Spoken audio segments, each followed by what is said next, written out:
Të lutem më dobëso 10 kg, më shumë se sa kaq nuk dua. Kjo është një prej shumë kërkesave që pacientët shkruajnë në inbox apo e bëjnë këtu në klinikë. Por në fakt cila është nevoja reale që trupi ka për të rënë nga pesha?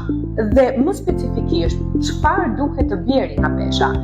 Në fakt, ajo çfarë individi kërkon është pamja fizike, ndërkohë, si dietologe, kur nuk do të rekomandoja atë çfarë duket së jashtmi, por çfarë ndodh realisht brenda.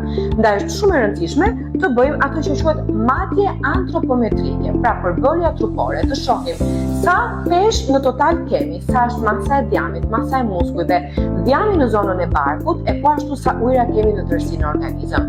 Nëpërmjet këtyre parametrave ne mund të kuptojmë sa realisht duhet të bijem nga pesha dhe sa pikërisht masën djam. Kjo është një matje e bërë për një pacientëve tanë, i cili për një kohë shumë të shkurtër ka marrë rezultatin ndoshta të pabesueshëm, por i shëndetshëm, 25 kg. Nëse do dhe ti rezultate të tilla, të mirëpres të më shkruash në inbox dhe po ashtu të mirëpres të vish në klinikë.